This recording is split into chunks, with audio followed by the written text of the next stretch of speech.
La malédiction d'un peuple. Sassou serait-il envoyé de Satan le diable pour détruire le Congo? C'est tous les questionnements.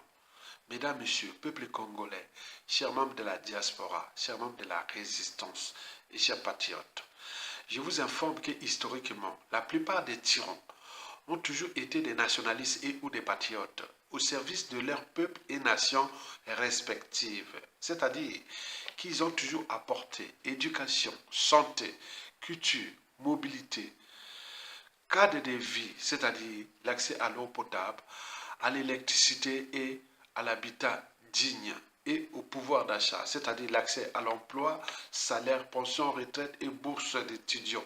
Bref, la plupart des tyrans ont toujours apporté le but même de la condition humaine, sociale et existentielle de leurs peuples respectifs. Parallèlement, ils s'attaquaient aux opposants, dissidents, résistants et activistes contre les régimes respectifs.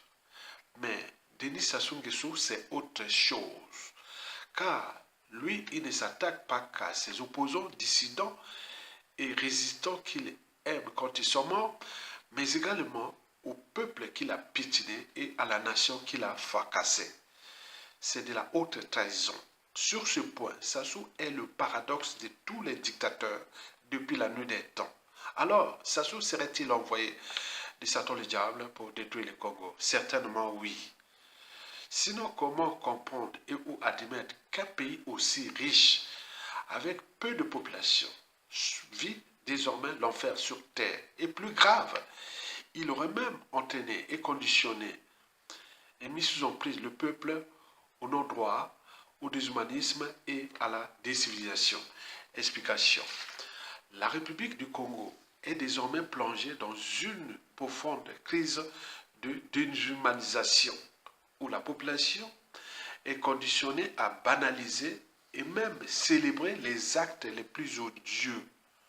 Les crimes tels que les assassinats, les atteintes graves aux droits humains ainsi que les exécutions sommaires en public s'inscrivent désormais au cœur de la triste réalité du pays.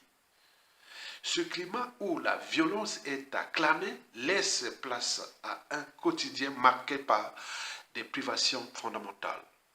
En effet, après avoir assisté à ces démonstrations d'inhumanité, d'assassinat, d'exécution sans procès, chacun retourne chez soi dans un environnement où des besoins essentiels restent insatisfaits. Pas d'eau potable, pas d'électricité, des infrastructures routières délabrées.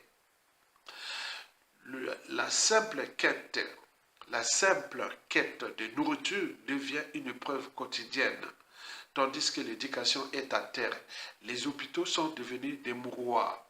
Comment qualifier une telle résignation du peuple et ses armées, si ce n'est pas de la malédiction? De mon point de vue, Sassou vient quelque part de mettre à l'épreuve les limites anthropologiques des Bantous du Congo en termes de courage, de solidarité, d'intérêt général et voire du sens et même de la signification de la dignité et de l'honneur d'un peuple.